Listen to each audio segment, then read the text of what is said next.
Hello, and welcome to the Pizza Oven Flopcast. I am your host, the darkness within all souls. Hello everybody, welcome to the Pizza Oven Flopcast. I don't know what the fuck that was, actually I just decided to do that at the last minute. Welcome everyone to the Pizza Oven Flopcast, episode 20! Holy shit, we managed to actually make episode 20! I know, right? How the fuck we pull that shit out? I honestly couldn't tell you, mate. Hang on a sec. Just turn you up just a bit.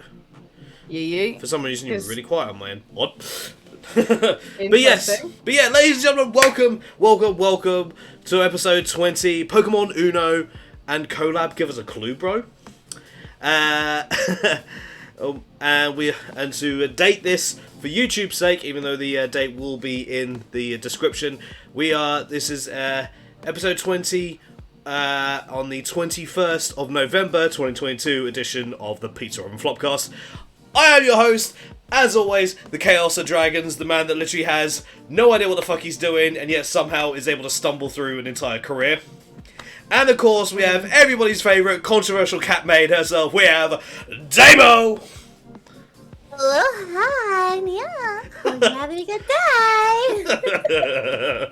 day. So, we got quite a few things to actually kind of go over this week.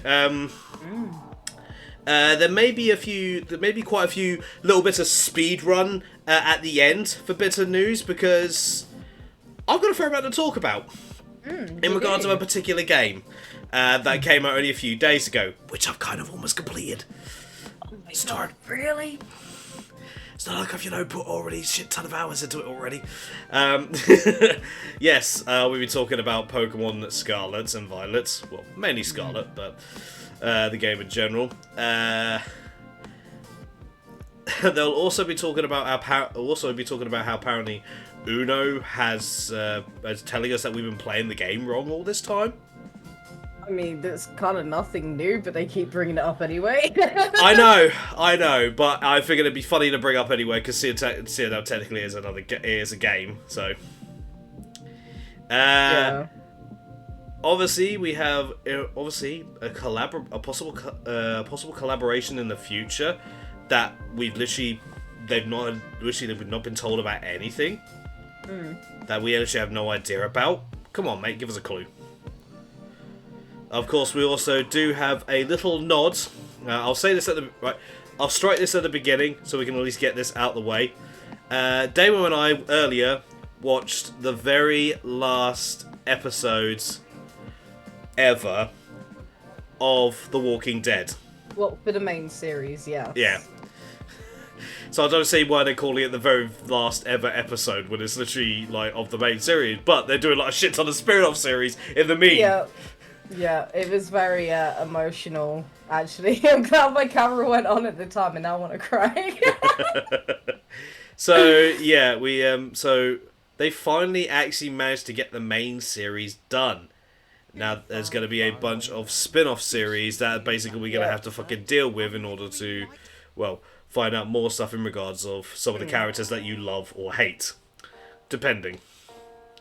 Obviously, throughout the show's existence, there's been a fair amount of controversy, particularly in their decision to kill off characters either later than they were meant to or earlier than they were meant to based on the comics. Because most shows will actually try and stay as loyal as they can to the comics, especially when it comes to character deaths. But that doesn't seem to have been the case with The Walking Dead. The show basically beat to its own drum. That did irate fans quite a bit over the course of its time. So it'll be interesting to see what people make of this very final episode. Yes. And it'll also be interesting to see what people make of the spin-off series that got announced afterwards. We'll not say. Basically, all I'll say is we're just giving a nod that that the series has finally come to an end. We won't be going into any spoiler territory. Nope. Just in case anyone actually wants to catch up on The Walking Dead, now's probably a good time to probably pick it up now, seeing as though they have an end. Yeah. So, yes. How many series has there been? 11, I believe. Fuck me. Yeah. And the episodes are like, what, like 40 minutes long? Yeah. It's been an emotional roller coaster today. Yeah, Damo had sad. Damo was crying. But then again, that's no surprise. Okay, like... No. Before you try and rip my throat out, hear me out. Hear me out, alright? Whenever you get invested in something, like proper invested in something, whether it's a game or a show, and has basically, or you basically get invested and care about the characters, you do get very emotional. Yes. So it wasn't a slam against you before you went, come here! Ah! Come here, boy! I can't tell you that one. No! I don't want to have it again! No! Funny thing is, when you watch the Flopcast back later on, you'll see because of how I've done the because of how the camera is. It'll basically be like you pulling me to the side, like, no, come here, boy, no, I don't want to go, no. You're lucky I've got a wall there. Otherwise, I've actually gone with a full skit and just basically all you see are my legs go up in the air, like, ah. I don't want to go to jail. Ah!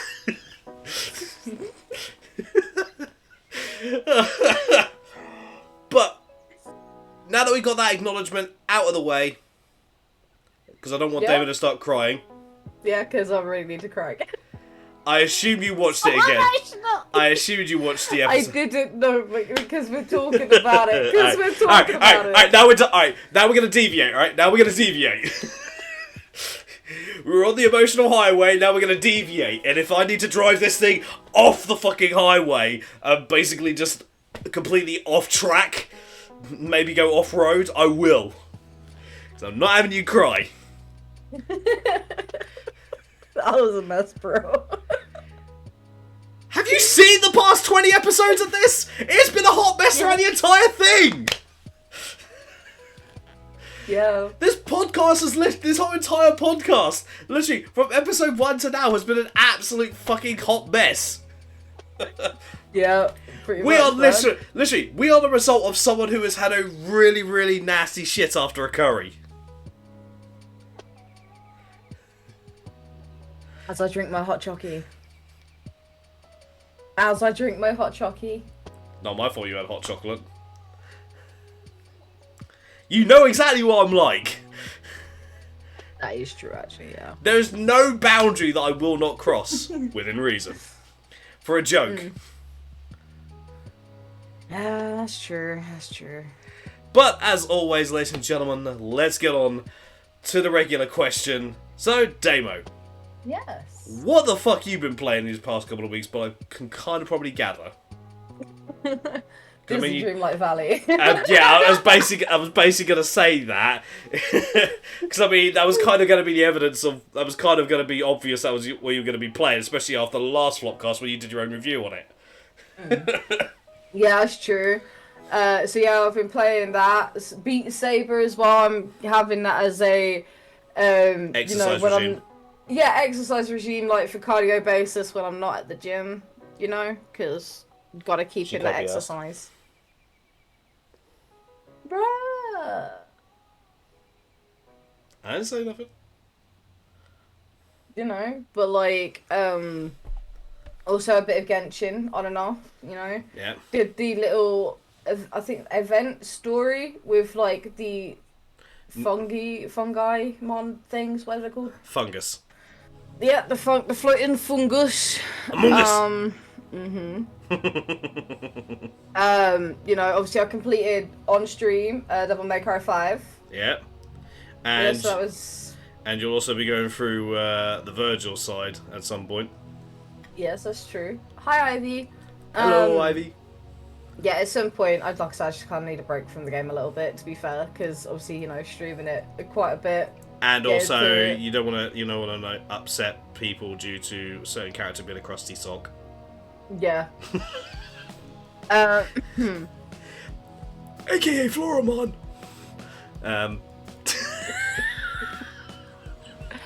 Yeah, so I'm playing that.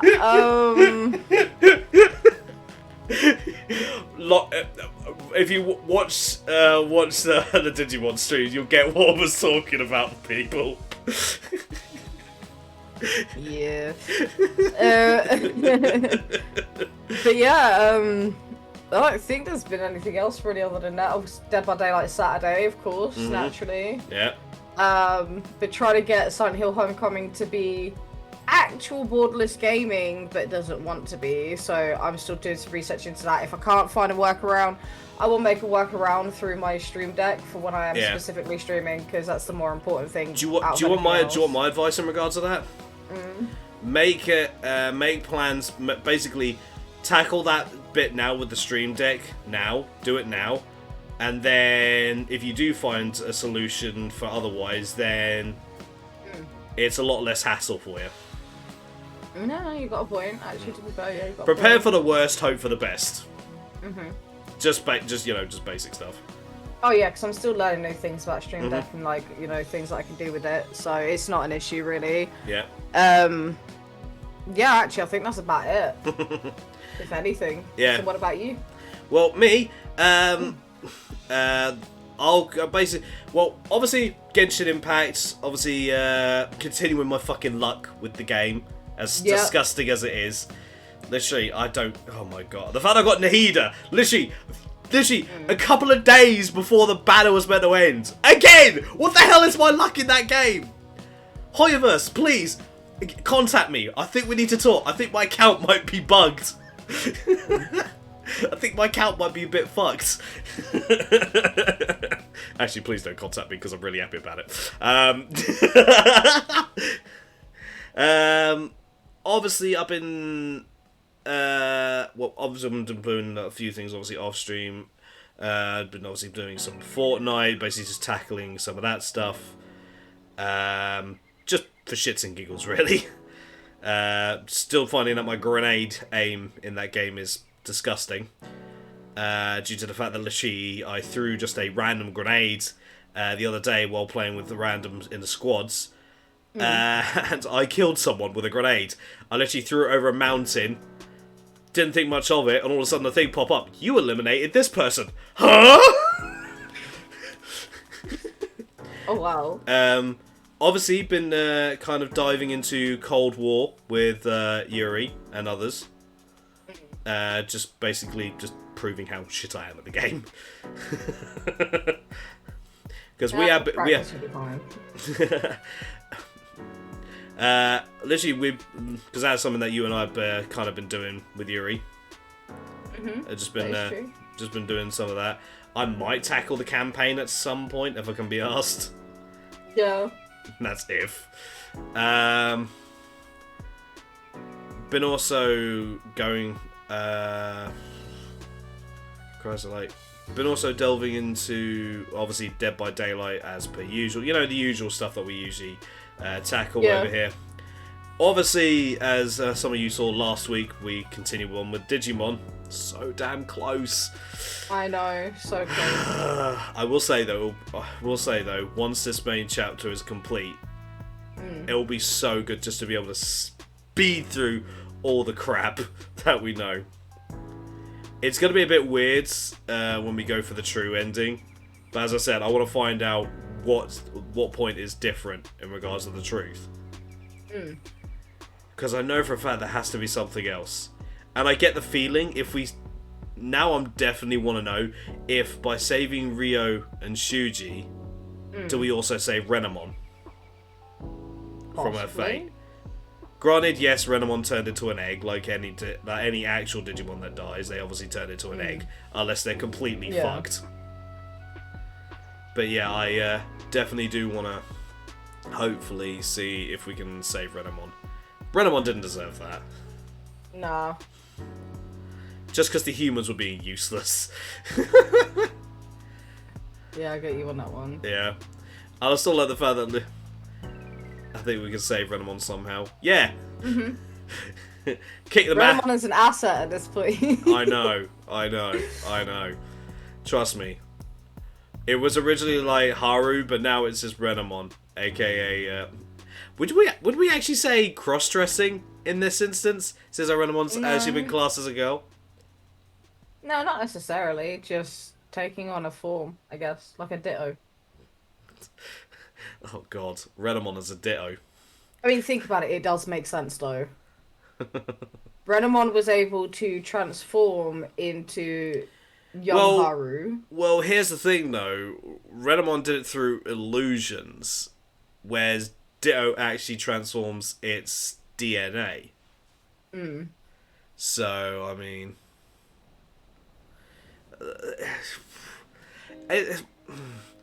I feel like we'll learn more when we get onto the other side.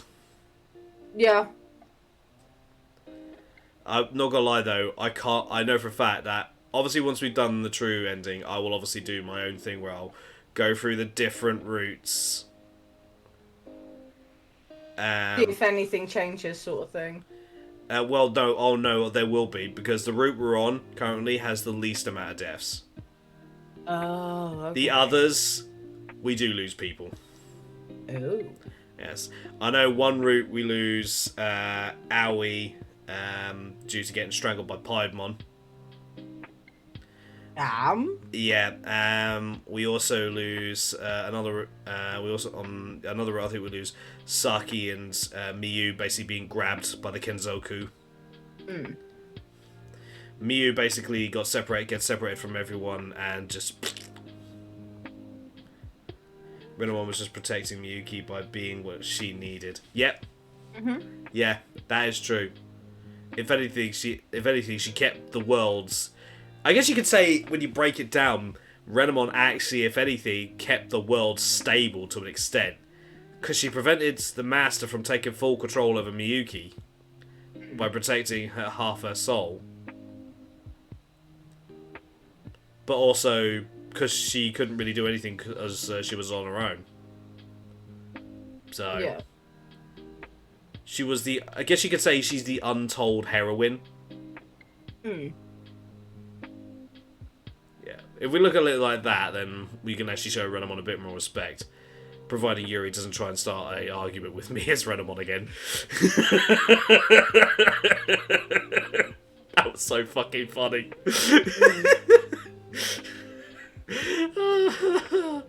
I can't wait for the next voice acting project we do. It's just... Oh. Expect more stuff like that in the future, people. It's going to be a hot mess. Oh, definitely. Although because I've got one project still kind of slowly going in the works, I definitely want to get everyone in on that. And that's Sable's Grimoire. Yes. Yeah, but I'm already part of the way through that, so I need... Literally, I was voicing every single character in that fucking game.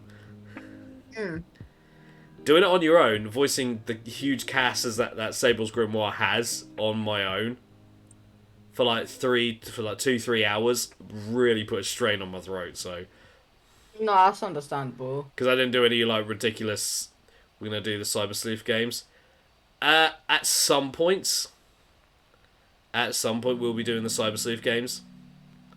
Because Cyber Sleuth and Cyber Sleuth Hackers Memories kind of cross. They basically tell almost the same story but from different paths. So whereas the main Cyber Sleuth deals with like the main problem, Hacker's Memory deals with a problem that's happening elsewhere. Yeah. If you get what I mean. Still very good games though. Turn-based RPG, I will say though, will take for fucking ever. Oh god. There is a lot of dialogue, but there's also a lot of battle. There'll be a lot of moving around. Oh wow. So yeah, there's going to be a lot of times where no one's going to be voice acting. But there'll be times where literally no one will shut the fuck up. Yeah. Probably, more than likely. Yeah. I will say though, that, like nice time to have our voices chill and stuff like that, so we don't break our voices too bad. Yeah. And then there's gonna just be times where it's just like we're doing overkill. Yeah. I will say though, Hacker's Memory does have somewhat of a sad ending. Okay. Yeah, I'll just leave that because I know how the game goes, having completed both of them multiple times. But yeah, but in terms of actual games I've mainly been playing, I think the one that sticks out the most, especially as of Friday, is Pokemon Scarlet. And that now leads on to my review. Now, when Pokemon Scarlet did come out, I will admit the game did seem somewhat buggy and had some frame rate issues, but that's not anything that can't be fixed with patches and updates, which there probably will do. But literally, it's within we're not even in the we're literally still only like 4 or 5 days in after the release of the game, so it's going to be some time before we actually see any updates or anything like that. I wouldn't be surprised if there wasn't one maybe within 2 weeks. Gameplay wise, is basically Legends Arceus, except you don't throw. Well, you can have your Pokemon out and basically just charging at them and all that. The only difference I would say is you're not creating Pokeballs. You can create TMs, and you don't sneak around and literally. You have to enter battle if you want to capture the Pokemon. You can't just throw a Pokeball. Like with Arceus. Which I personally think would have been good if they had something like that. But, all in all, I'm liking how the game is actually running with the 3 main stories. That basically then drags the game out more than what it should. And also gives you a chance to basically explore the world. You don't have to actually follow some linear path. Like, I've gone to take on one gym, and the enemy is... the gym leader has literally been in the 30s, and then I go to take on another gym, and they're in the 20s. Yeah. So the gym leaders are actually pretty unique and interesting, especially with the new terrestrializing feature, which basically... you have the opportunity to, essentially, if it has, essentially can change your Pokemon's type. So, say you had a Gyarados, which is obviously water flying. If you caught one that basically, if you caught one out in the wild, it might possibly have a different typing. So, I saw one that literally had a ground typing. Yeah. So you could easily terrestrialize it into a ground type, and that would literally take care of its electric problem, but it loses its water flying. So I think it's a good spin on Pokemon battles, because then it actually forces you to come up with a different strategy. So you're like prepared for one typing, but then it turns into something else. The only drawback with that is the point of terrestrializing is it powers up moves of that type. So if you do have a Pokemon that literally is like that, then it's not going to get a boost in attack for moves. But on the same instance, it's kind of a good compromise, really. It's not gonna lie, it's a gimmick that actually can be adapted to either boost your strength or protect your weakness. So it's like... I can't really describe it because it's like... It's actually a really good mechanic. I still prefer Mega Evolution as in terms of a gimmick, but in terms of an actual mechanic and obvious changes in strategy, especially mid-battle, I think it's good. I actually like it, and considering what we've had in regards of like Dynamax and Z moves over the past couple of generations, I think it's the next good thing. So in terms of gimmicks over the past 2 generations, what I would say, in my book, Mega Evolution's being the best, Terrestrializing is second, then Z move, and then Dynamaxing. Okay. Reason why Dynamax is so low is because Dynamaxing, you're basically just this big thing, you get a boost in the HP, and your moves get maybe a slight power boost, and change an effect. And then all they do is actually have a battlefield effect thrown on them, which is good, but it only lasts for 3 turns. And it's kind of ridiculous, and I have seen it has caused quite a few frame rate issues dramatically. Plus, also, you could literally turn. Some Pokemon had their own forms. Once again, Charizard got its own form. Yay, again. I'm kind of sick and tired of seeing Charizard, to be honest. Don't get me wrong, I like Charizard. It's just... there are other Pokemon, guys. You're you're over 1,000 now. Do something else. Fix your shit.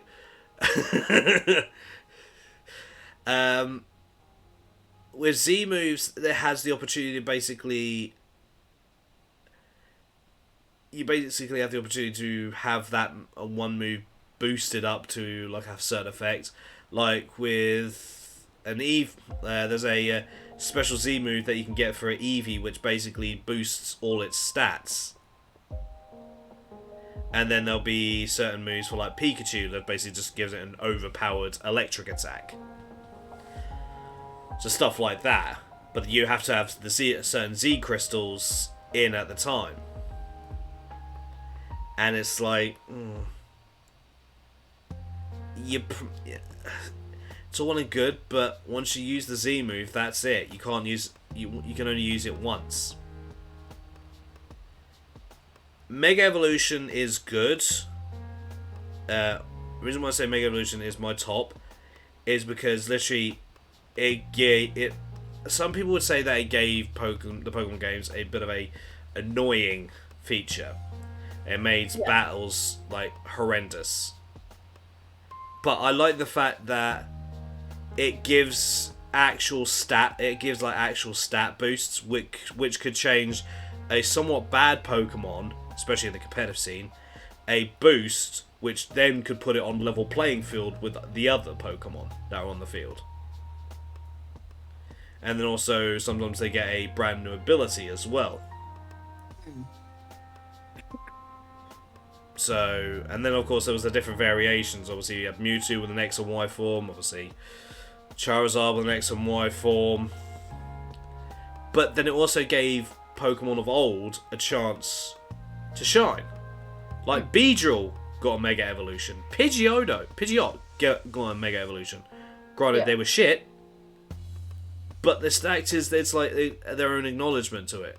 Granted, I think they could have actually gone with a lot more other Pokemon to actually give Mega Evolutions, like Butterfree,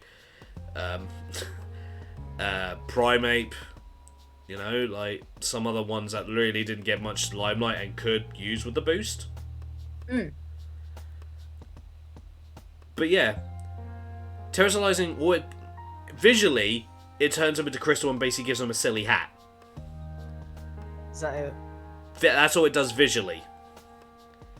In a Terra raid, which is basically this game's raid battles, it does look really pretty. A Terra raid does actually look really pretty. Because you're like in a crystal cave, and if you look around, you'll basically see like the face of the Pokemon you're battling on like the crystal, or like reflected in the crystal, which is really good.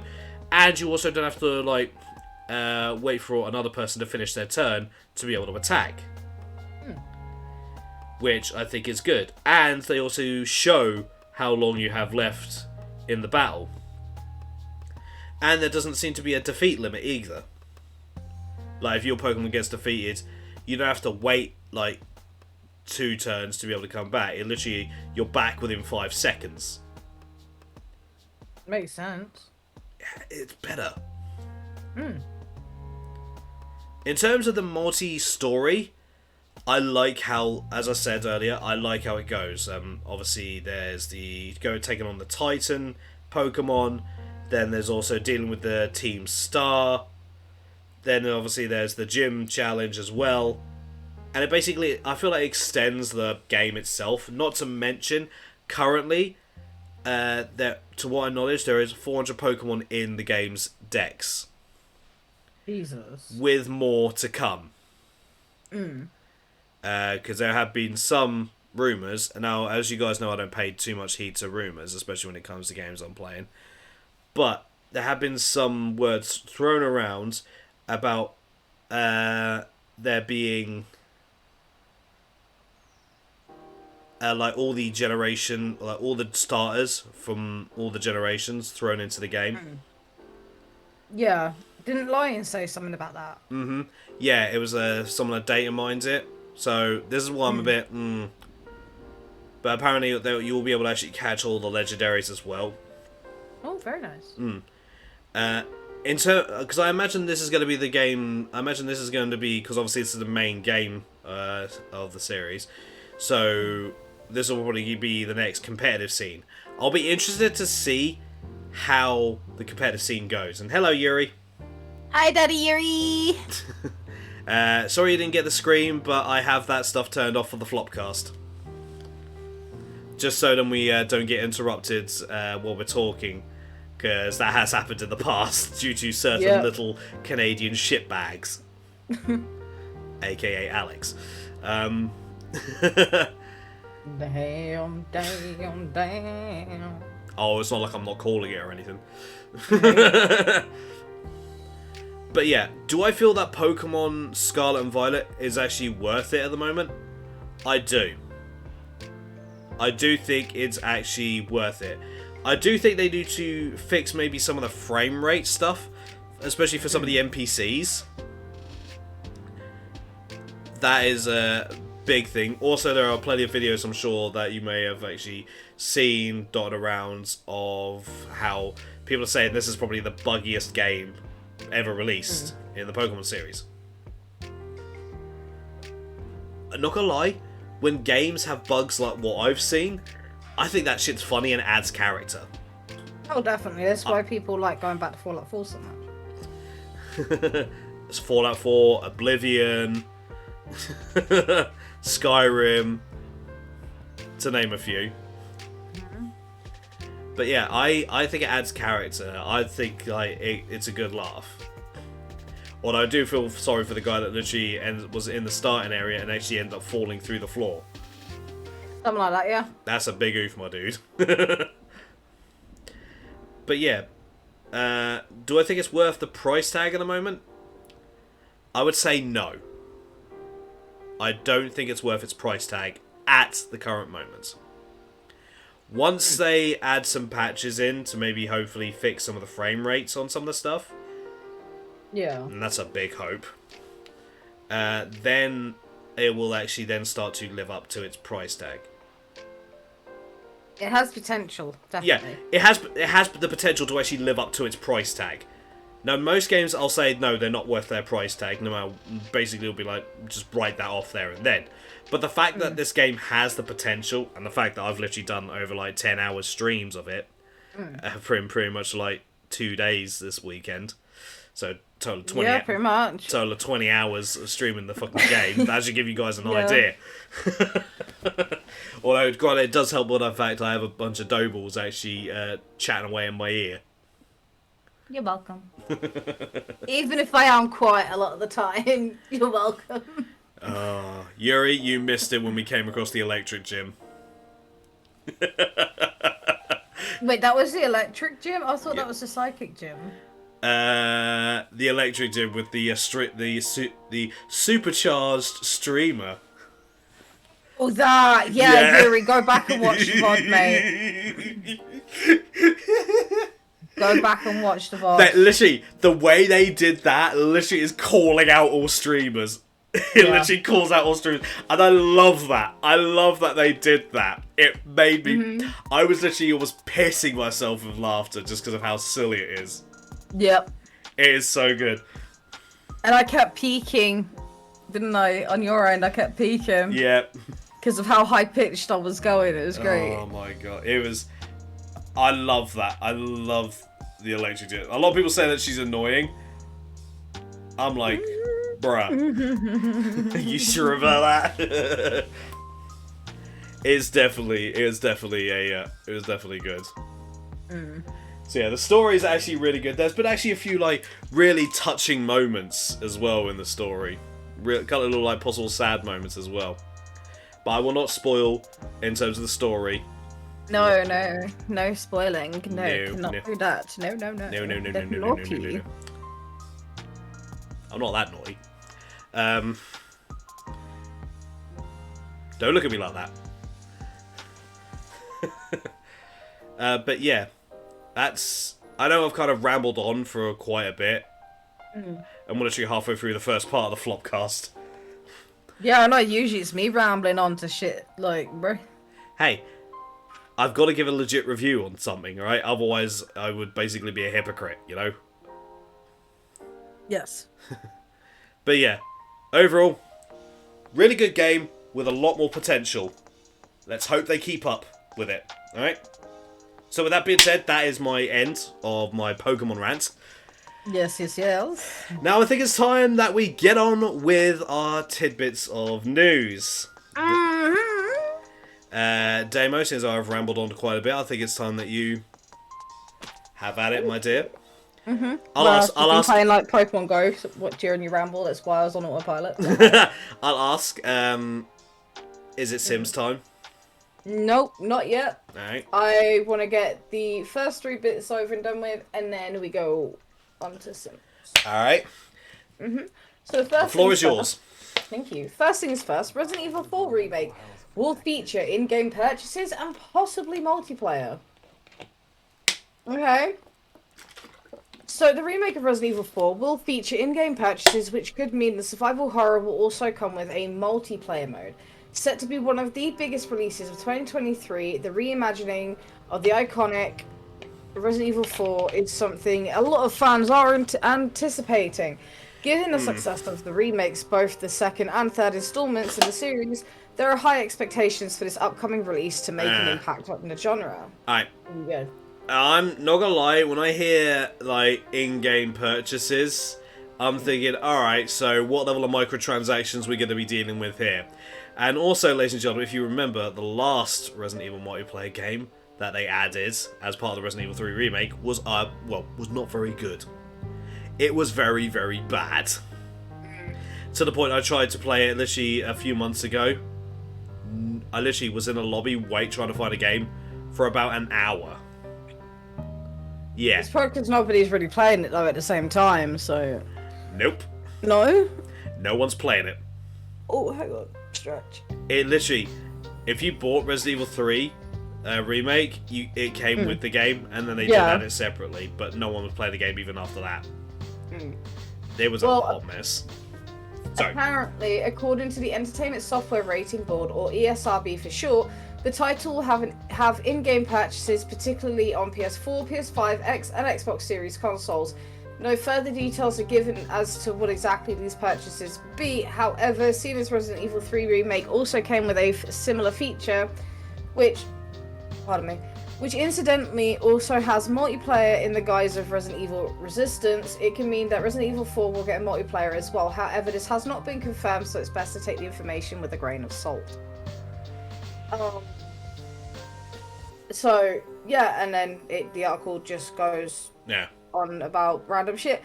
Honestly, if there is, like, in-game purchases, I could kind of understand why in a certain sense, but then again, no.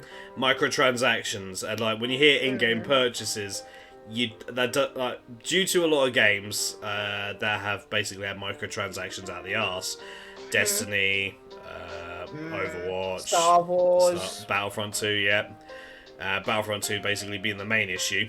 FIFA, the FIFA games, basically the fucking crazy loot box system they have. It doesn't exactly paint a good light. And I'm still upset that basically you can't save the dog at the beginning. I'm still upset by that. I'm not happy about that. Do you want to know something stupid? Go on, then. Anytime I've played Fallout 4, Resident Evil 4, I never realised you could actually save the dog. No. Because to be honest, I never knew until I actually bought a book that had a bunch of guides in it, and literally that was one of the things. I'm like, oh, okay. So I didn't know either. I mean, why Yeah, would you so- unless you actually go up to it? Well, yeah, exactly. I was just like, oh shit, because I only literally found out this year when you lot were talking about it, and it later came up on a YouTube video that I was watching before bed. I was like, wait, what? Mm-hmm. After all this time, I could have saved Doggy, and Yeah, because the dog actually comes in clutch and actually helps you out. You know the giant that you end up fighting? In basically like this like cavern area? Yeah, it jumps in and saves you and helps out then. Aww. Yeah. I wish I knew that, man. But here's the thing though that I'm actually going to point out. Despite obviously the in-game purchases, obviously with the Resident Evil 2 remake and Resident Evil 3 remake, they slightly tweaked the story to, I would say, benefiting the character slightly more. Obviously it took away some of the puzzle elements of the game that it was known for. Yeah, But I feel like personally it added more story rather than puzzle, and I know some people are going to disagree with me and say, well, no, that's what made Resident Evil because of the puzzles. It was a bit of a mixture of both. Yeah. I personally do not like puzzles that fuck with my head well, the thing, and include numbers. When so- people saying that the puzzles make Resident Evil, it's like, really? That's just one part. It didn't exactly make it. It may have added to the suspense, but it also added to the frustration. What really does for the characters is literally good story. And of course, terrible voice acting if we played the first Resident Evil game. Yeah. Where is Chris? Where is Chris? Like, and it's just like, I hope there's more story than puzzle again, because it's like, Yeah, well, if the recent history story's more for me than puzzle, but let's just say. with the recent Resident Evil 2 and 3 remake, what I feel, and I've spoken to Resident Evil I've spoken to big fans of the Resident Evil series, and they've basically said that they feel that the story did the characters more justice. Like Yeah. Jill, like literally, I feel that they made Jill. Like, Jill was already a hard nut, but Resident Evil 3 Remake made her a fucking badass. Yeah. I feel that they actually did bet more for her character than anything else. They actually I feel that they expanded on her more than just her being a STARS member and all of a sudden, like, some sort of, like, old school, like, typical video game female character, which is like, oh no. I mean, she wasn't that particular to begin with, but they gave her more grit. Especially that scene in the beginning when she's staring into the mirror and then she sees her zombified self. Yeah. I love that detail. That was really cool. Because that also gave a bit of a psychological thing as well. Because they've somewhat touched on this in Resident Evil 5 and 6 with Chris Redfield, obviously dealing with some psychological issues as a result of all these things. But they've never actually really... Obviously there's been like psychological horrors in regards of it, but have they actually really touched on the effect they've actually had, on the long-time effect they've had on the characters? Not really, no. Not 3 was as trying to progress. 3 was actually the first time you'd actually even seen anything like that.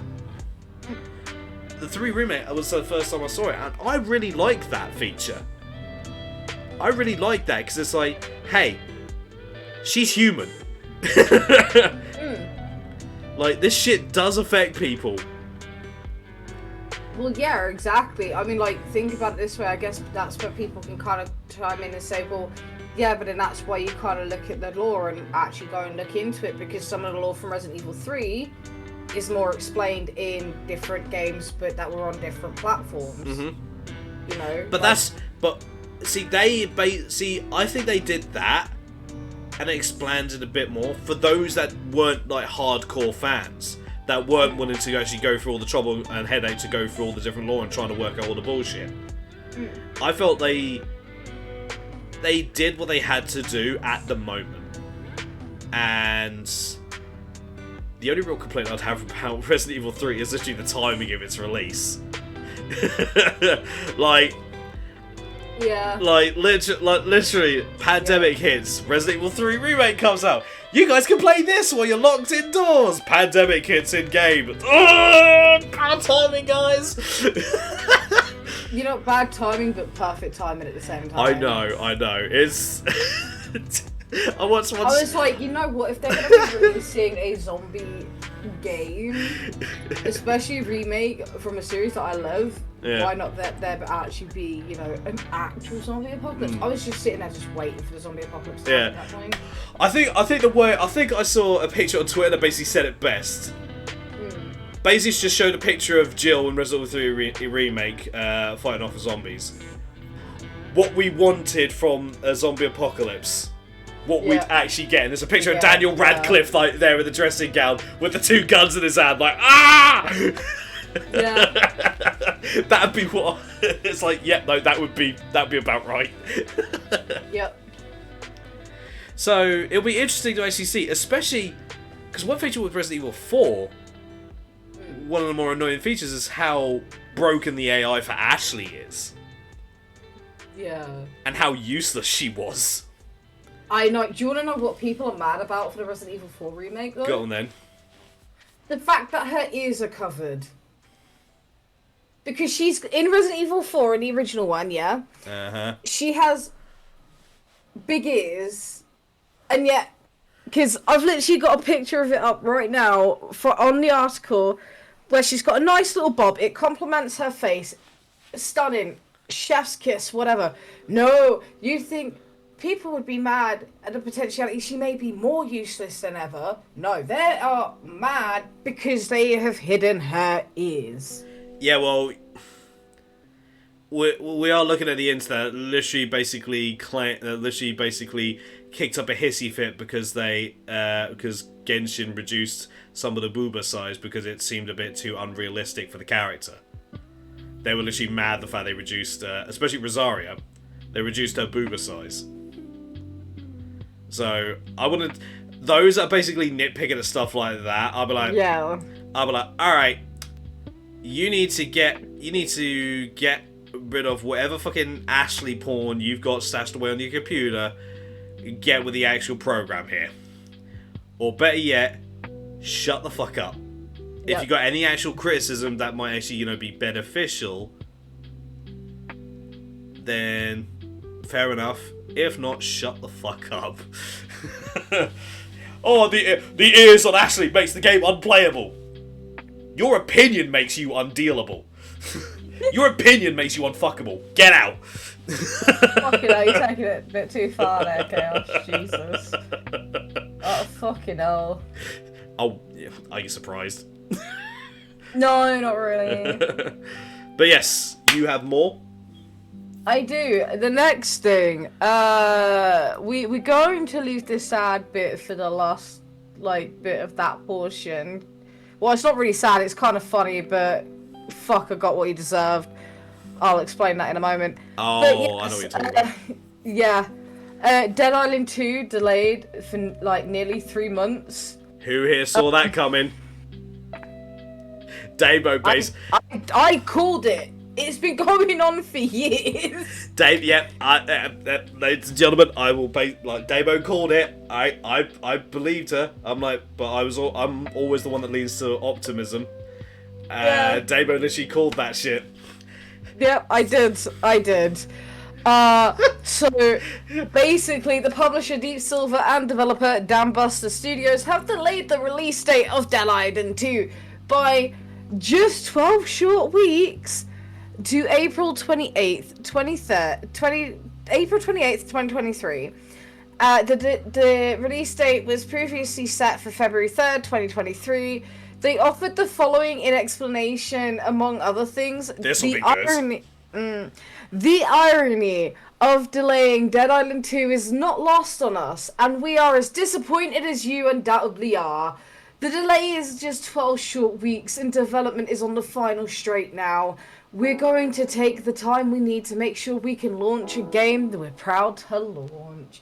So, pretty much, if you go back quite a few years, if Chaos I am not mistaken, but they said something relatively, very, extremely close and similar. Yeah, they did say so. They did say so. Although I will play devil's advocate here. I know as it is ironic. Ross. Yeah, I know it. I will play devil's advocate here. When it comes to actual games being released, just a few short weeks of...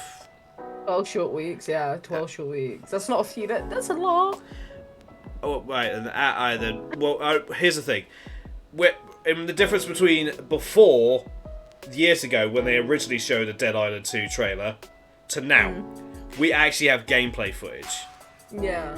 Like, there's a difference between then and now. But then we didn't even have anything. Well, they're gonna be... Now, hang on. What would probably... as I said, I'll play devil's advocate here. I'm not fully letting them go on this, but if they are delaying the game due to obviously reasons that there's still stuff that needs to be worked on, fair enough. But we'll hold them to that word, the same as I would to any other gaming company. If they need to delay it, obviously due to reasons of actually fixing shit that's come up, fair enough, because obviously they wouldn't make something like that lightly, knowing their history. The fact that they pointed out about the irony about them being delayed, clearly they're aware, obviously, the fallback of this. What's that look for?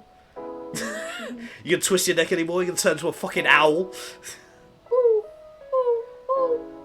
Anyway, so I've also just clicked on the Twitter link to get up the picture that they posted to the Dead Island game Twitter page, right? Obviously, you know, we have some important news to share, so let's rip that band-aid off straight away. We are delaying Dead Island 2. The new release date will be April 28th, 2023. The irony... Yeah, I like... Just listen to this. The irony of delaying Dead Island 2 is not lost on us, and we are as disappointed as you undoubtedly are. The delay is just 12 short weeks in development on the final straight now. We're going to take the time we need to make sure we can launch a game we're proud to launch. For those of you who have been waiting for years, thank you for hanging in there with us. In the meantime, we will be releasing an exciting new trailer and gameplay at the Dead Island 2 showcase, which will premiere on December 6th on our Twitch and YouTube channels, as well as on the Dead Island website. Well, on that basis then, I think that actually... let me just check where the next Flopcast will actually be.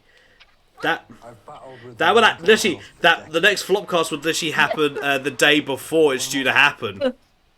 Hang on. I've got to screenshot something and send it to you because Dying Light 2 fucking just... Oh no, I got Chef's kiss. Fucking chef's kiss. What have they done? Oh, wait, that's the wrong thing I'm clicking on. I'll send it into the VC chat for you. I was going to say send it in DMs. Oh, okay. Because if I have to open up the VC chat, then it's going to mess up with the setup. Yeah. I gotta There you go. I gotta see this. What is like?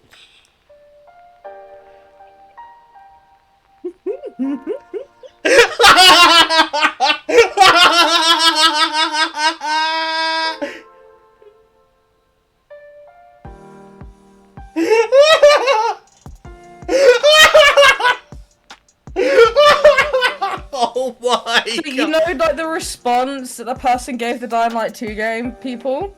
Yeah, what do you mean it's the first time? First time. The game was announced like 8 years ago and it's had like 5 release dates. And Dying Light have actually responded to this person with a picture of a zombie head saying, we call it humor. Yep.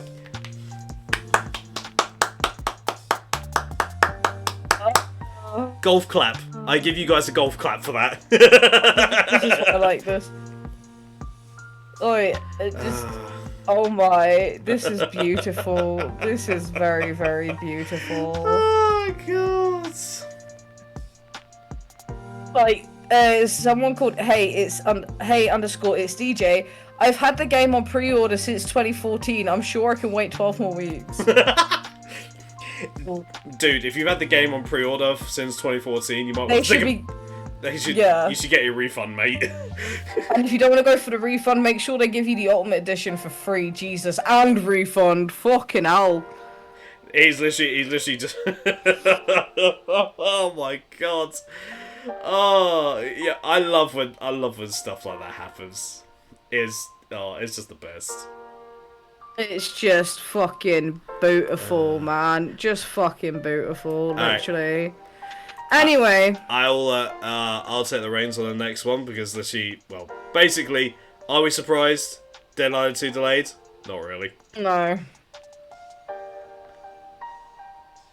Alright, so this will take us basically on to the break.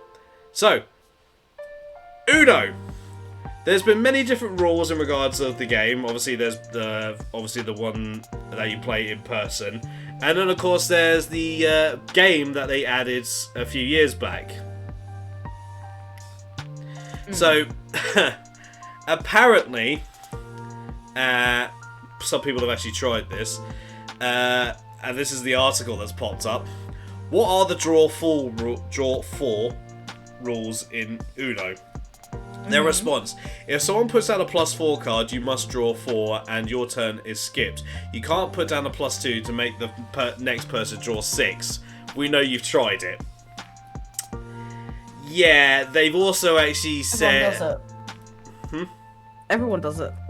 I've done it. I ain't afraid to admit it. That's not in the video game. You can't do that in the video game version. No, but I've done it in the card game version. Literally, this isn't the first time that Uno have basically said that people have been playing the game wrong. Like, literally, they've kind of been saying people have been playing the game wrong for years. Especially in the video game. I remember there was one, literally, some time ago of them basically saying, oh yeah, if you think this +4 where you put another +4 and you can basically stack it is actually a rule, yeah, no, you're wrong. And then literally they got called out. I'm trying to find the tweet about it now, but it was a few years back, so I might be off. Oh my god! But how many times do you reckon Uno is actually going to tell us that we're playing their game wrong? Yeah, it just doesn't surprise me, honestly. Uno, you're playing our game wrong. Everyone turns around. Do you think we give a fuck? I'm sorry. You're playing our game wrong. Alright then, what about the Rabbits deck that we have in the game? Playing the game wrong, eh? What about the Rayman deck? Playing the game wrong, eh? Just Dance! Like, all the other packs they've added. Not exactly playing by the same rules, are you? Is that playing Uno the same way? No, it's not! So, Uno, why are you guys trying? Why? Like, seriously. And at this point, you might as well just create an app and call it Uno Go. Because then it would actually hold Damo's attention.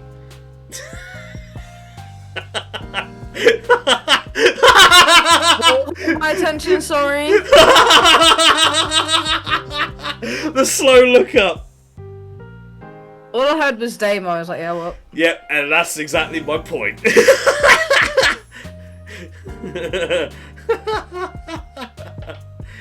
How interested Damo is in this conversation?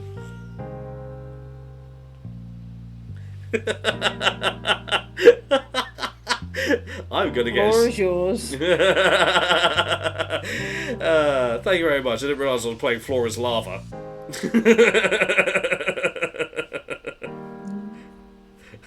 Try and get cute with me, bitch. Oh, how adorable. You actually think I'm cute. Most people call me a nutter. Well, you are. You're nuttier than a bag of cashews. I'm just that amazing, apparently. You've got plenty of nuts.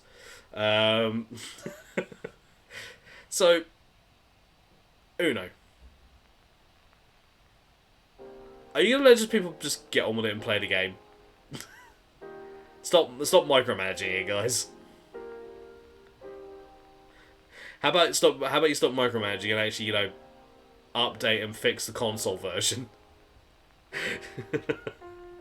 It's kind of busted, dude. The amount of times I've actually played it and it's literally just broken. Update your game, guys. But with that +4 bullshit, we are going to go ahead and go for our 10-minute break, ladies and gentlemen, because we have hit the first hour. So we will be back. As I said, Damo has the floor for the majority of the stuff. I do my own little things. They stopped updating the phone app, so you can't play multiplayer at home. That is rude. Wow, that's a big oof on that basis. We will be right back. Make sure you grab yourself something to eat and something to drink, so you can enjoy the next parts of the Flopcast. See you all in an Eskimo.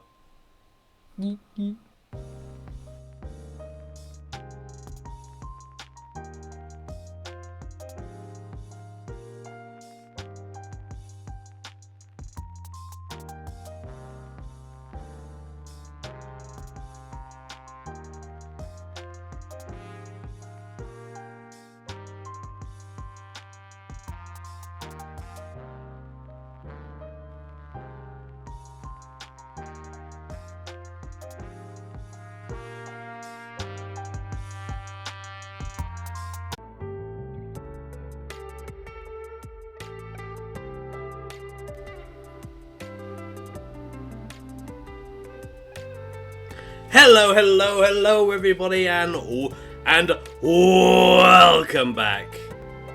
Yes. Hope you were able to stretch your legs, grab something to eat, maybe have a piss and a shit, and maybe grab yourself something to drink. Hopefully not all at the same time, because that's just nasty.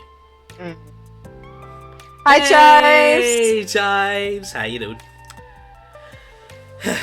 So, I know obviously I had a little one that we spoke about literally before before we went on to the break, but we'll take on to some Dead by Daylight news. And I'll be basically reading out from an article. Dead by Daylight dev says players will be surprised by future collaborations. Okay. Yes. Dead by Daylight is Stranger Things. Dead by Daylight is becoming is fast becoming the kind of franchise it's not hard to root for. With developers Behaviour Interactive finding fresh horror licenses to funnel onto its killing floor over the last few years. We see the likes of Michael Myers from Halloween, Freddy Krueger from Nightmare, and Nemesis from Resident Evil as the team continues to find fresh ways to bring the biggest names in horror together. A key part of the process is Matthew Coates, head of partnerships at Behaviour Interactive, and apparently they were able to speak to him in this article. Oh. Apparently, growing reputation is what's allowing them. Apparently, the game's growing reputation is what's allowing them to, basically get collaborations from stuff like Capcom and other licenses. They have a range of options. We've done comedy with Ashley Williams, says Coat. We've done anime with Attack on Titan, very horribly, I might add. The skins were absolutely disgusting. After uniting Resident Evil and Silent Hill, we asked them if it was possible of more horror game crossovers. You can certainly expect further game collaborations with Dead by Daylight. There are a lot of really cool characters out there that would feel right at home in DBD. It'd be fair that a few things surprised the Dead by Daylight fanbase more than the arrival of Hooked on You, an island-themed dating simulator that gave a new perspective to some killers from the game's roster. We pressed Matthew on further DVD spin-offs that fans could expect, but he told us just to stay tuned. Interestingly, it's one of Behaviour's original creations that Matthew enjoys playing most in Dead by Daylight, the Hag. A killer that you're not a fan of, Damo. So, basically, look forward to loads of collaborations. Any ideas? Nope, we're not going to let you guys know anything. You guys literally let us know about Hooks on You ages ago. Why can't you tell us anything now? Exactly. Are we literally playing Cluedo now? Is it going to be? It's going to be the return of the Demigorgon in in the Stranger Things map with the twat random dropping the pallet in front of us. Like, come on. I think that is one thing a lot of people would actually like to see, is a return of the Demigorgon. Or at least a return of the Stranger Things map. I've said this before, and I'll say it again. The Stranger Things map was really good. It had a balance for both killers and survivors. Although at the time it did probably not felt like it for a lot of players. Sebastian Michaels from Black Butler as a killer. Damo, thoughts? Yeah, go for it. Sebastian Michaels from Black Butler as a killer. Yeah, go for it. I want that so bad. That would cause Ivy to become a killer main. Mm-hmm. Oh god, how would actually? I know we tackled this question before, or somewhat before, but I'll ask again. What anime characters do you think would actually fit as a killer in DBD? It's me. I haven't watched that anime in fucking ages, bro. Alright then, what other video game series do you think would actually do well in DBD? This is a grand. You know what? Just for the shits and giggles. Dr. Robotnik. How would that work? Like, think about it. You're going around this little spaceship, thing. Like... You slap him with a pallet? No way! I can't believe this! Yeah. He gets flashbangs. I'm not gonna let you get away with this! It just takes voice lines from fucking Sonic Adventure 1. Mm-hmm. Oh, that would be hilarious. That could easily be an April Fool's one. Oh, mate, it'd be funny, though, if they added it temporarily. I imagine... I think they could probably add a Dr. Eggman skin to the Doctor. It's been floating in the air, yeah? He shouts Sonic every time he gets smacked. Yeah, Oh, God. It is a tough one, but, what kind of, other horror collaborations could they actually do? I mean, in theory, I think they could actually do, in a sense, The Walking Dead. Well, yeah. Massively, so many villains. I wouldn't say Negan is killer because of, obviously, his, over Governor? the... Yes. Chops your head off like Herschel.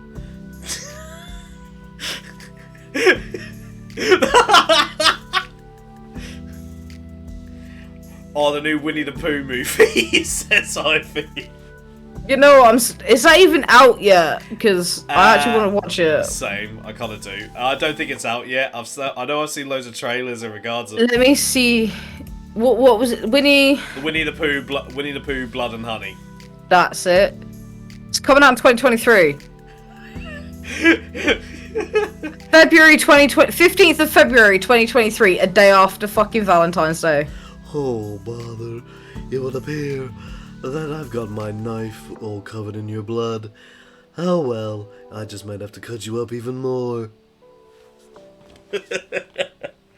Oh my god. Sigh. My god. Hey, you suggested it, Ivy. Oh god.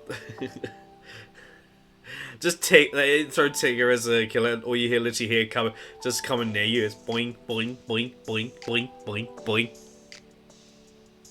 Mate. I suggested it as a oh no. Well, to be fair, you're not the first person to actually suggest it, Ivy. A lot of people have actually kind of want to see it. A lot of people do actually kind of want to see it. Same here, actually. Alright then, another question then, or how we can spin this. What Disney characters do you think would actually fit in Dead by Daylight? Let's go with that route. Okay, Maleficent. Maleficent, yep. Um,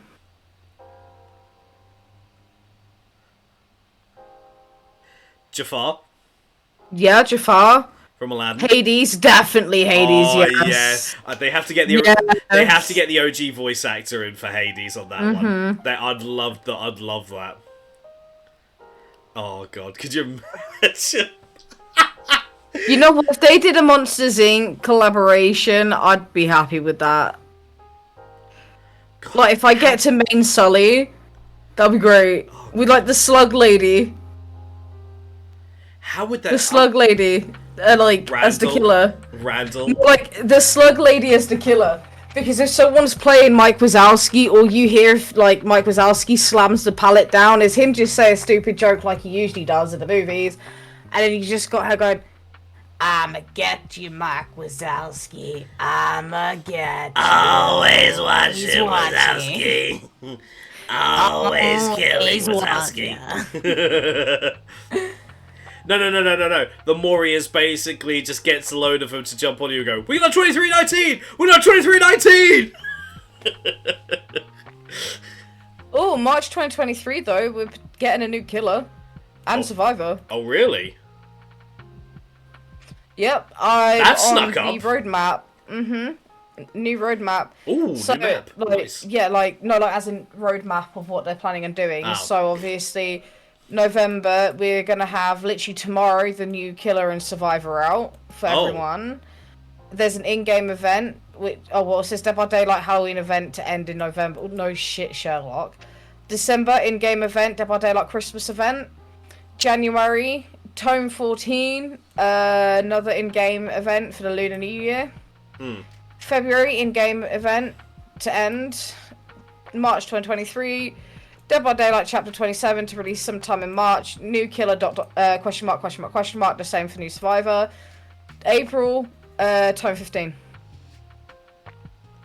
Actually, Ivy, I'm thinking like as kind of like another brute force character. What about the Mr. Waternoose, the president of the company, the guy that basically had all the basically the spider-like guy.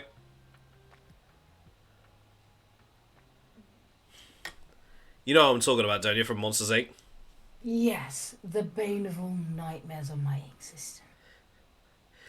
Just also, like, literally, when you hear him running at the end of the film when he's chasing Sully, just like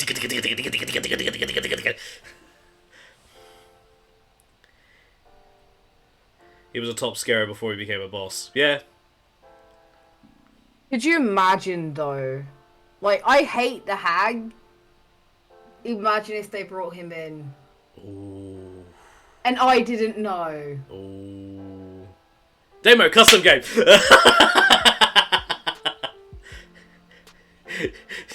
Demo, we're doing a custom game to test out the new killer. Oh, really? Who's the new killer? You'll see. Just all of a sudden you hear it.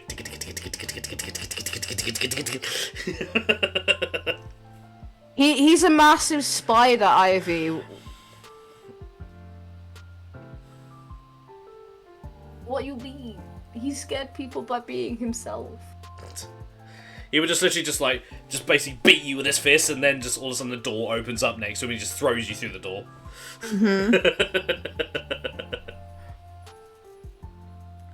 Oh man. My brain's like going now. What other like Pixar or Disney characters would actually fit? Scar from The Lion King. Yeah. I'm surprised. Like, I'm just thinking. I'm surprised no one's actually thought of maybe adding like Harley Quinn or something like that, because in Injustice, in the Justice games, specifically Injustice 2, she obviously wields a hammer, but she also has these dogs / hyenas that are basically by her, so that could be her Mori. Well, obviously there's the Joker. I know, overplayed.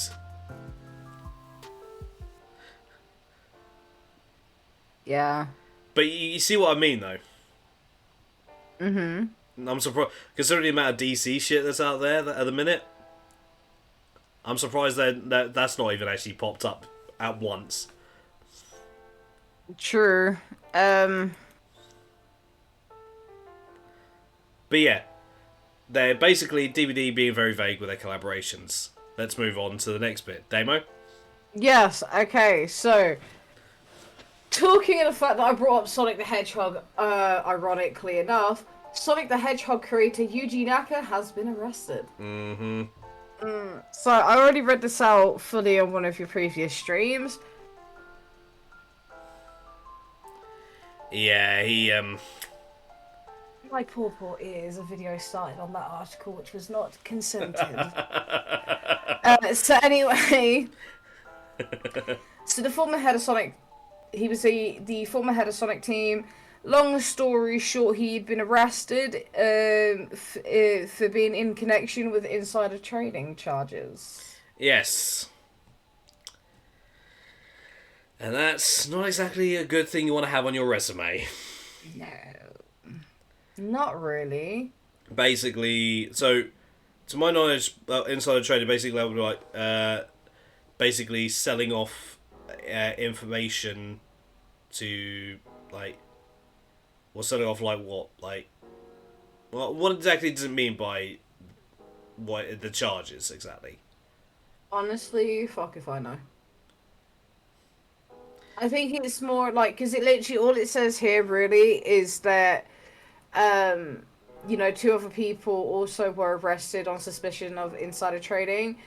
That Eurogamer writes that Sasaki allegedly spent around 20.8 million yen, which is over 124k pound and over 148k dollars, of shares in aiming between December 2019 and February 2020.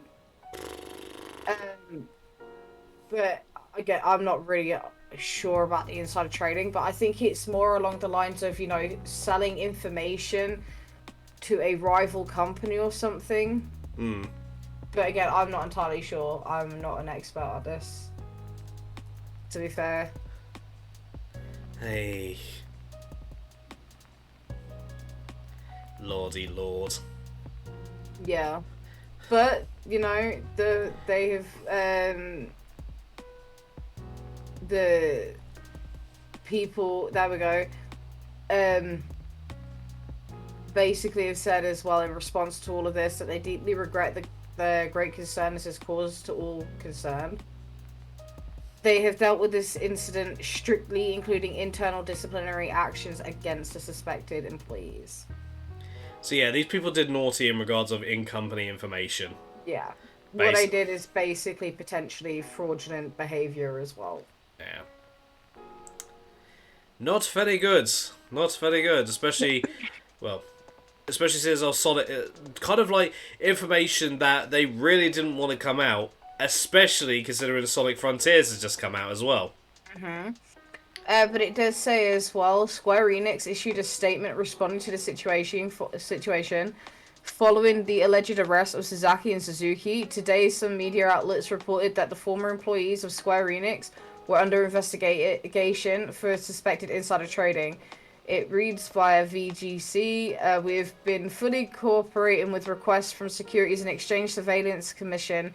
As the investigation by Tokyo District Public Prosecutor's Office is underway, we will continue to fully cooperate with the investigation. So, yeah. It actually involves a mega company too, so... It's just... What the fuck? We, like... Why, people? Just why? Just because we want to make a... Just because we want to make a quick buck? You want to make some extra money? You want to make some extra money? Work longer in the office. Don't essentially destroy your career. Jesus. I know. But you know what's next up, don't you, Chaos? What's that? Sims time. Alright. Ladies and gentlemen, it is that time. It is Sims time with Demo.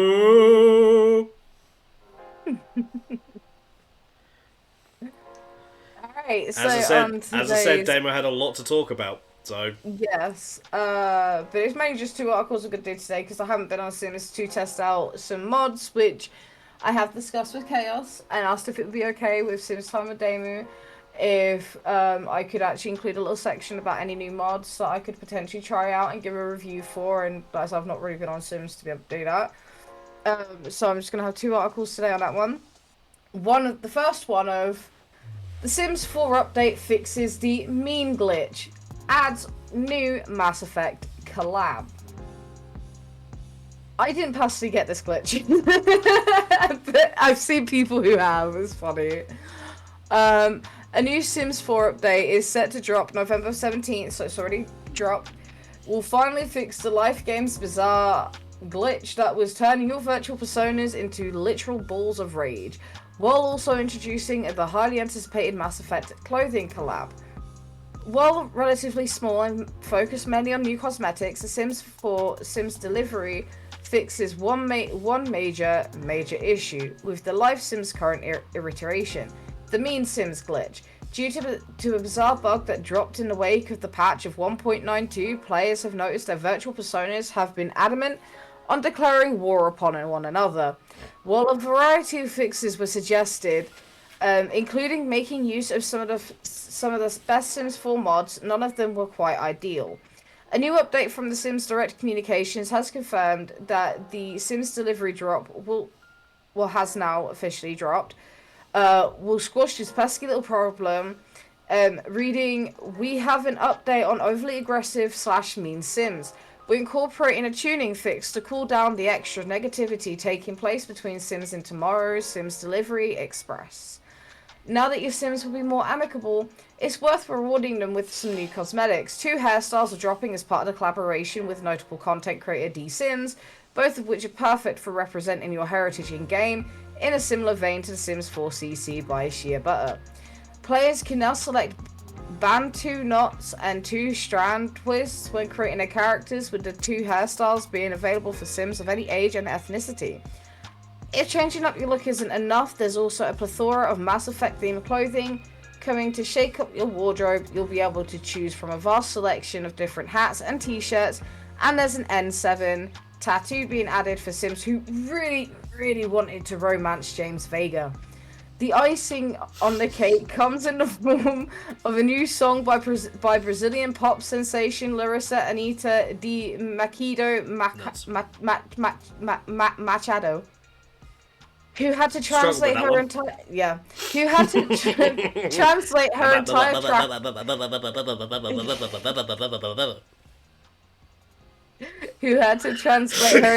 track into Simlish.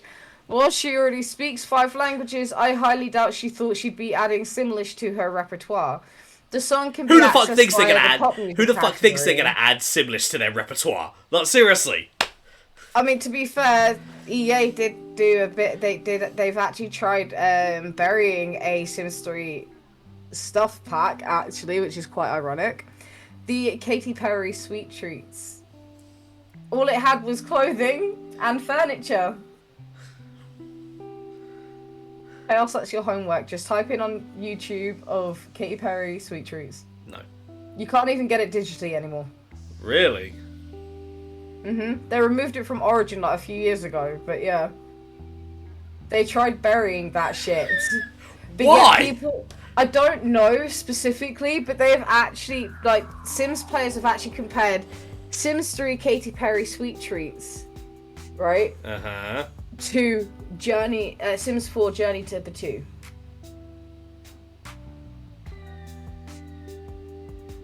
They prefer Katy Perry Sweet Treats. Each to their own, I guess.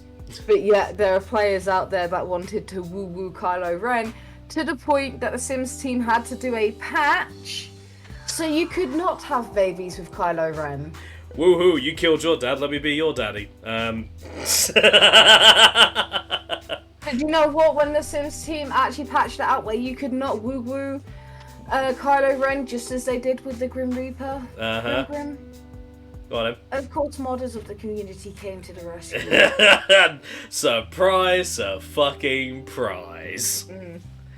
Yes. Modders usually are the ones that come to the rescue. Yeah. I haven't gotten that specific mod, but I kind of want to try it out because I don't even know what Kylo Ren looks like underneath all that, you know, cosmetic stuff. Anyway, That's a great observation, John. that's about it on that one. Yeah. It's all good. And then the next one, The Sims 4 CC Festival. Curse Forge. Publish your best Sims 4 custom content on Curse Forge for a chance to win amazing prizes with over $100,000 in rewards. Calling all creators, The Sims 4 is getting an official mod hub on Curse Forge, and you can win some awesome cash prizes. We are kicking things off with a bang, announcing the Sims 4 CC Festival, a chance for the Sims 4 custom content and mod creators to win 100k in prizes over the course of 9 weeks in 3 phases. Phase 1, 50 creators each week will win $200 in a weekly raffle. Phase 2, 3 creators will win $1,000 by a judges panel. And Phase 3, last but not least, 3 creators will win the grand prize of $5,000 in a community vote. So, honestly, like, that's pretty cool because, you know, modders weren't allowed to get paid unless it was through Patreon, and as long as they didn't go by the trademark of the Plum Bob, because, you know, EA did pull a sneaky on that one not too long ago. And now they can actually, essentially, through this, potentially get paid for modding a game. Which is pretty fucking cool, if you ask me. Jesus Christ. So, you know... What? It's almost like EA hasn't actually. It's like EA doesn't listen to its community. They release something, modders then take control and be like, actually, this is what the community actually wants. They do it, and then later on, they then incorporate it in. Then EA is like, oh, maybe they did want this. Yeah, they actually are kind of finally listening, but that is more so due to the fact of Maxis is back on the scene.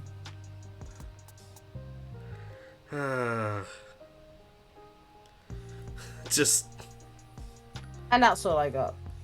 Is that it for Sims time? Like I said, I haven't been able to test some of the new mods that I do have yet because I've not really been interested in Sims at this point. Alright. But that phase will soon end at some stage. I just don't know when. Well, I've got something. As you guys know, God of War Ragnarok came out very recently, and obviously a lot of people are looking forward to God of War. I personally am not looking for. I tried playing the recent God of War game, was not that bothered by it, to be honest. I have a bunch of other games that I kind of like it in playstyle sense, so I was just like, yeah, whatever. Granted, I've had people bitch at me for that, but it's just my style.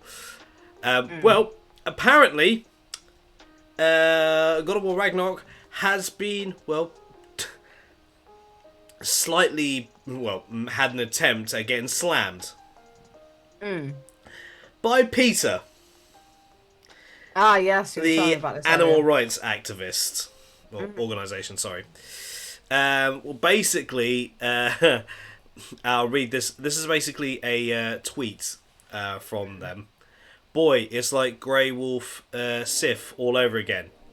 Dark Souls, where you actually have to, unfortunately, fight the dog, giant dog Sith who wields a sword. And it's especially sad if you end up working with him to kill a certain boss earlier in the game, because then when he pins you down, he sniffs you and then starts whining because he's sad, because he knows what's coming, and he doesn't want to fight you, but he does anyway. If you're cold, they're cold.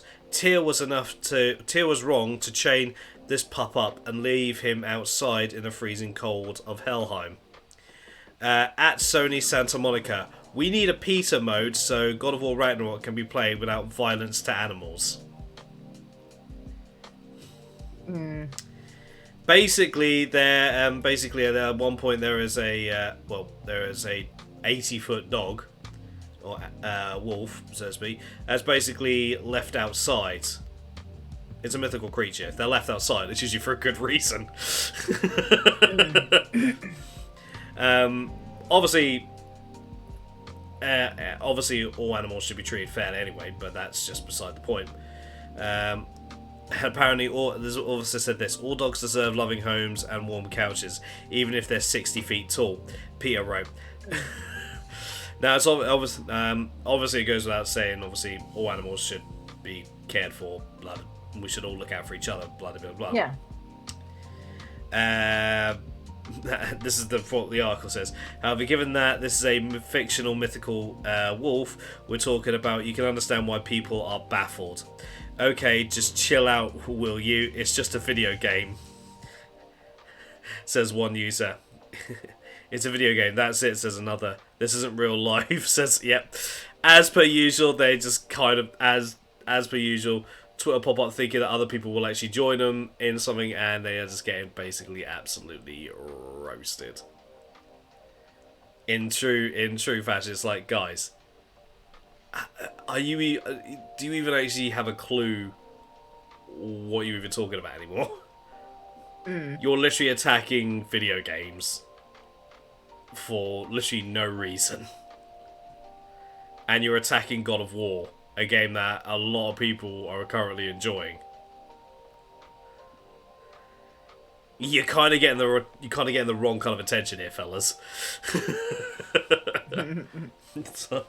It's like a quick question, Pia. Do you want to press continue, or do you maybe just want to exit game? Peter don't care who they are attacking it, pretty much. Yeah. Yep. Yep. Damo? Yes. You got another article for us? Nope. I'm just scrolling through Twitter, just trying to find something. I ain't found nothing in a minute. Ah, damn. I know you had a fair amount. Well, obviously, with a bunch of well, I've got another one. Obviously, with a bunch of games actually getting next-gen updates, so they can actually be played in better. So you'd be kind of wondering, what game will actually get a next-gen update, and will it actually cost? Well, The Witcher 3 Wild Hunt will be getting a next-gen update, very soon in fact, December 14th. And it's going to be a free update. So if you have The Witcher 3 on next-gen consoles, you will be able to actually get the updates for free. And of course, I assume if you already have the game on PS4 and Xbox One, then when you actually upgrade, obviously you'll get it for free as well there. Which? Oh no, I've come across Walking Dead like. Oh no! Stuff.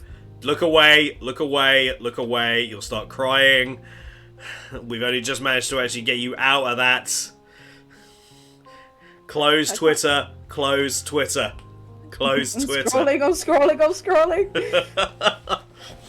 God damn! This is actually going to be you for the next week, isn't it? Yep. Jesus Christ! I'll be sure not to make any Walking Dead references next Monday when we do Digimon. Yeah, please don't. I'll just start brawling my eyes out, you know. Oh, it's been a fucking journey, man. I'll just attack the crusty sock known as V again. That's all you, not me. I mean, Yuri did as well. So, I mean, you know. Oh my god.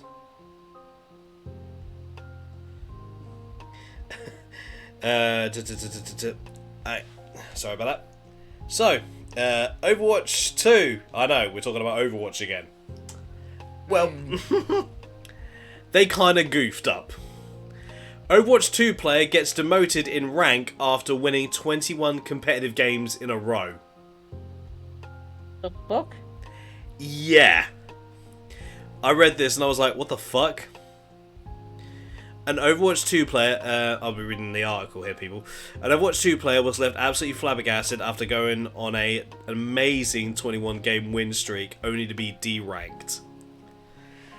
Overwatch 2's new competitive ladder system has left a lot to be desired, with players placing lower than their skill in Overwatch 1, suggests prompting widespread criticism of the changes. These ranked woes have been resulted in low-ranked bronze players ending up in Grandmaster top 500 lobbies in ridiculous unfun stomps. Now players seem to have found yet another major flaw with the competitive system. One ranked competitor claimed that despite winning 21 games in a row, it had a negative effect and made them D-rank. Seriously, how the hell can you fuck up that badly that your game causes someone to D-rank when they're kicking ass? If they're kicking ass, you should reward them! Yep. Not fucking punish them! What the shit? What's up? Joseph Quinn Funko Pop. Oh, for fuck's sake. In a post on Reddit, user HoX666 explained that they were having a brutal losing streak a few sessions prior, dropping from Masters 5 to Diamond 3, but that didn't deter them from grinding. The next day, I won 7 games in a row. I didn't move ranks. Okay. The next day, I win all games in a row. Again, I stayed Diamond 3, the player explained. Then today, I win all games in a row, and with just one loss in between, I get demoted to Diamond 4. So are they actually trying to call? What's the deal here? Seriously, what the fuck? How is it they can make players actually D-rank when they win? Surely then that's the complete opposite, really. If they're playing better than their rank, then surely they should be getting promoted, not demoted. How do you fuck up a competitive system that badly? I can tell you. Like, I'm not game designer, bro. Whoever came up with this clearly isn't either.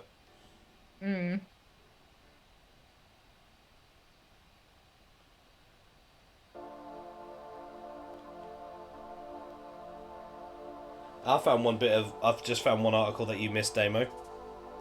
That you posted. Metal Gear Solid 3 remake rumors. Oh, yeah, you can read that one. So, I'll finish my bit here with Overwatch. But, seriously, obviously I've been highly critical of the game, and obviously you've heard me, obviously you guys have heard me talk about Overwatch 2 quite a bit.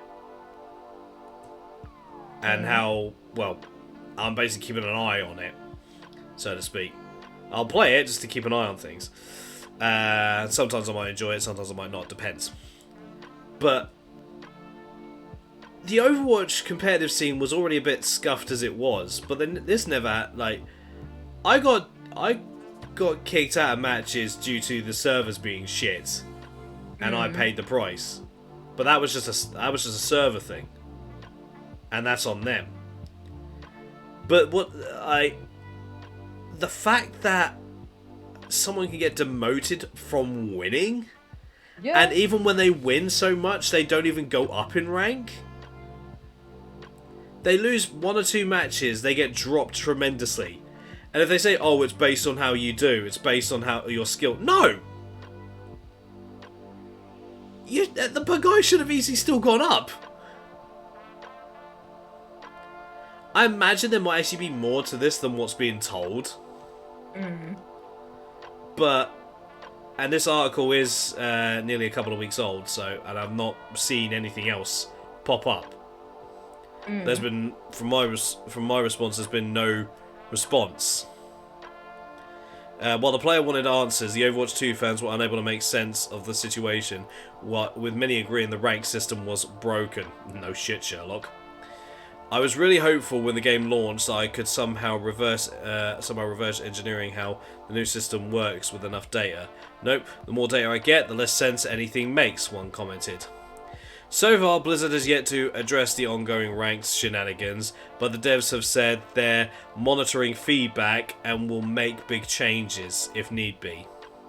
Regardless, it remains unknown if they will share some insight or implement improvements before the start of Season 2 on the 6th of December. So yeah, guys, like, what the hell? it's kind of a saying of the Flopcast when we talk about broken stuff. But I think Demo will also join me in saying this. Activision Blizzard, fix your shit. Moving on to something possibly positive. Metal Gear Solid 3 has actually been a really good game. A lot of people have enjoyed the Metal Gear series. Some joining in later, others joining when the game first came about, when it was originally known as Metal Gear. But apparently, there has been some evidence which has led to possible rumours of Metal Gear Solid 3 getting a remake. The long-rumoured Metal Gear Solid 3 Snake Eater remake is looking even more likely thanks to new evidence. Metal Gear Solid series is one of the most beloved franchises in gaming thanks to Hideo Kojima's rich storytelling skills, impeccable and unique game design abilities, and knack for creating some incredibly iconic and layered characters. That is true. There are few people able to make a game like Hideo Kojima. That is a fact. And the Metal Gear Solid series are shining examples of that. While they're far from the only stealth action games out there, they had a level of depth that few other games could even think to achieve. Metal Gear Solid 3 Snake Eater was praised for its story and has a number of some of the most memorable moments in the history of gaming. I.e. the climbing of the ladder and you basically hear the singing of the main theme. That being one of them, along with a bunch of other stuff. It's pretty memed as well. For a while, there have been a lot of rumours of a Metal Gear Solid 3 Snake Eater remake from Virtues. It's been a lot of whispers and speculation, but last month the developer seemingly teased that it's happening. In a recent recruiting video, fans spotted an Art of Metal Gear Solid book lying on the desk of an employee, which only caused rumours to heat up. Yeah. See, this is where I'm not quite buying it, because it's like someone might just easily just been looking through a book of Metal Gear. That doesn't mean anything. Like, it's kind of like people trying to pick apart anything from the Half-Life devs. Like, it's like, this could be Half-Life 3. Get over it, guys.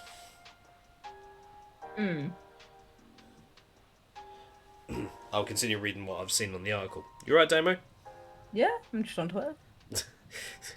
It's just like you're very dark right now. Yeah. However, it is probably just a big coincidence. Virtues has worked with Konami in the past on games like Metal Gear Solid 5, The Phantom Pain, as a support studio. This doesn't mean that the studio isn't working on the reported remake, but it also doesn't mean that it is either. The Game Awards are in December, and it's entirely possible the remake could get an official reveal there. Only time will tell, but many fans are hopeful to see the beloved game reimagined for modern hardware. I don't think we will be seeing anything like that for some time. For one very good reason. It's not really Metal Gear Solid without Hideo Kojima. True. Same with the Silent Hill games. True. So, I know obviously Hideo Kojima has quite a bit of quite a long history in the industry, and his games have actually done a number on people. But in terms of a remake, if we were going to hit anything like that, I'm pretty sure the man himself would want to work on it. Pretty sure the man He probably does, but with the Silent Hill 2 remake, Bloober are taking it on. Is it a big project for them? Yes. Have they got some big fucking shoes to fill? Yes. Massive. Have they got the original sound makers of the original Silent Hill 2 remake? Yes, they have. In fact, a lot of their games as a whole are actually influenced heavily by the Silent Hill games. So undoubtedly, considering they have, the original music composer people thing, no doubt, undoubtedly, would they actually go to, Hideo Kojima himself for a bit of advice here and there? To be honest, because yes, obviously it's under Konami's name, but consider But it was Hideo Kojima's game to begin with. Yeah, to be honest, I would go to Kojima first before tackling Konami. To be honest, because it's like, out of respect. I mean, to be fair though, and I'm gonna just put this out there, it's a theory, it's not me saying it's fact or anything like that, because, But I do actually think, in my own honest opinion, when Konami came to them about this, I guarantee you, somewhere along the line, again, not saying this is fact because I don't know. I weren't there at the meetings. Just saying. Of course they're going to be excited, Blue, but like I said, heavily influenced by Silent Hill games as a whole for a lot of their horror games. But they did probably, again, not fact, probably did go to Hideo Kojima to be able to, like, can we actually do this? Because this is your game. Yeah. And I can actually see that happening, considering, as, keep stating, a lot of their horror games are very heavily inspired by Silent Hill. So why would they just accept going, sure, whatever, like, Konami, like, let's do this? Of course they're going to be excited, but I'm pretty sure they would have the respect to go to the actual creator of the game. Yeah. Because what Konami are forgetting, and will always forget, it started off in a small little space, extreme low budget, here, do what you want. Mm-hmm. They disrespected Kojima. They lost Kojima. Yeah. A lot of people like, oh, yeah, but it's Bloober Team, blah, blah. I don't give a fuck. At the end of the day, they're heavily inspired. They get to tackle this. Yeah. We can judge once the final product comes out. Yeah. Stop with your bullshit on the stupid little trailers. Well, they're not stupid little trailers. I'm really fucking. I was gonna say you wanted. In this retrospect, don't go by the fucking trailers right now, because it's still in semi-early development and it should be coming out next year. The trailer does not. The same with the whole GTA 6 thing.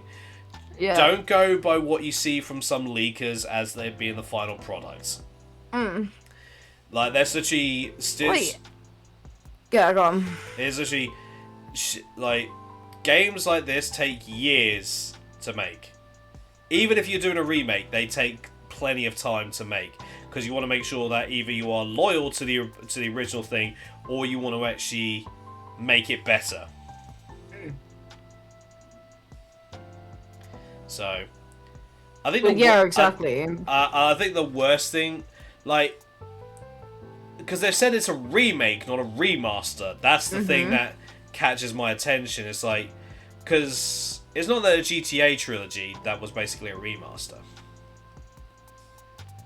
and a very piss poor one at that. No, that was a remake. Yeah, no, that was a remaster. Confused for a second in my little. Yeah, remaster is basically just touching up the graphics and making sure it actually works. And it added more bugs into it than beyond comparison if you got the PC edition at the time. Just saying. Yeah, I know. You can't get it anymore on the PC, the HD collection. Just to also clarify. Yeah, I know. But if anything, like, people are already complaining, oh, but it's meant to be foggy. Honey, the fog came from, like, something going wrong in the code, right? And they kept it in. They decided to keep it in. Again, trailers aren't always going to show that. Maybe it's foggier in the background, not right in front of you. Like, hello, get over it. Yeah. I'm just happy it's finally fucking happening. Like. But yeah, in terms of a Metal Gear Solid 3 remake, I would I like to see it? Yeah, I would like to be able to play some good old Metal Gear Solid. Like, 2 was the first one I actually fully played, and not gonna lie, I had a lot of fun shooting the seagulls when you're playing as Raiden, and then you get a phone call from your commander and Rose basically bitching you out for shooting seagulls. But I would put them to sleep. I wouldn't actually, like, shoot them. It was still funny, though, to get bitched out. And also the funny ways you actually, like, little Easter eggs and stuff like that they had in the games. You know? Would I love to see something like that? Yes. Would I like them to basically do it? Would it be good to actually see a remake basically a completely updated graphics, basically updated gameplay, basically everything to modern generation, it would be interesting to see. But here's the thing, though, when it comes to remakes and remasters, and that will be my last thought for the Flopcast. When it comes to remakes and remasters, how much is polishing for a new gen before you ruin something? Because not all things actually, not all of the games actually age well. Not all necessarily, no. Not all systems age well. So in terms of actually Metal Gear Solid 3 maybe possibly making an appearance at the Game Awards, I'm not disapproving it, but people basically running off all because they saw someone working at Virtuous that had a Metal Gear Solid book, and that being evidence, no. That's just called someone having something at their desk. But we will see when the Game Awards actually do come around. Yeah. And no doubt we will probably talk about the Game Awards as well, since we're actually now doing stuff like this. So, checking in with stuff like that would kind of be our job. But, ladies and gentlemen, with that being said, we are pretty much here at the end now. We have reached the final hour. We have hit the final time. It is ding ding ding. Final calls, everybody. We have started to shut down the big oven in the back because it's getting a little too fucking hot here in the kitchen.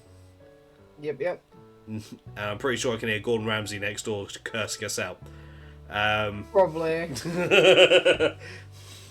Where's your own sauce? Up your ass, you booty bastard! But yeah, thank you everyone so much for tuning in. Also, hello YouTube. This will be uploaded onto YouTube, I'll say by Thursday. Because it depends on how long it takes for this to actually render and then export, blah blah blah blah. But yeah, streams this week are going to be, we'll put them back to regular time because I'm on a bit of a weird schedule this week, where I am early and also not early at work. So we'll leave it as regular times for what it was. If anything changes, I will let you guys know. I'll have a schedule up closer to the time. Damo, as always, thank you for joining me. No problem. And you can find my lovely co-host here. No. Remember, I don't have. Yeah, thank fuck. We're doing the Flopcast. I don't have anything like that up here. I am so glad about that, honestly. Don't worry, I'll get you next time. We'll make it a curse clip. Oh. But yeah, ladies and gentlemen, I hope you actually enjoyed. This was a bit of an odd one, as I didn't have much time to actually grab much information, and surprisingly enough, we had heard a lot from Damo today. No, surprisingly enough. You must be exhausted. I'll be playing Beat Saber in a little bit anyway. Need to get that cardio in after that gym, you know. But yeah, ladies and gentlemen, that is going to be it today.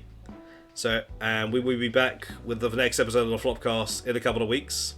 Next episode of the Flopcast should be on the 5th of December.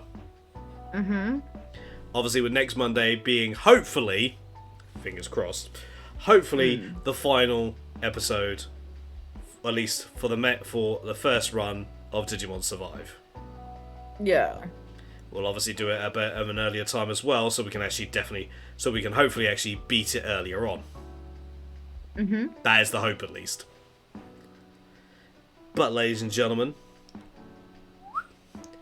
we are hitting that ending screen now, and we are also gonna be raiding a lovely, lovely man by the name of Blue Moo Gaming, as we always do when it comes to the Flopcast. Kind of funny. I find it funny how we always keep raiding him. No, right? But yeah, ladies and gentlemen, copy what you see in the chats. The pizza party raid, so that Blue knows that you came from here. Mm-hmm. And with that being said, everybody, I will catch you all in the next one. I hope you put your dishes. I hope you put your dishes on the side so we can wash them all up. Mm-hmm. And with that being said, everybody, raise your pizzas high and say it with me. Stay chaotic and live for the challenge. Live the challenge. Well, huh? Yeah. And the noise had just raised 1,000 boners. Bruh. You said it, not me. Just. Ooh. Oh my fucking god. One of these days I'll be able to get out my outro without something like this happening. Yeah, when I'm either dead or asleep. Or you're on a phone call. But yeah. Bye! Bye.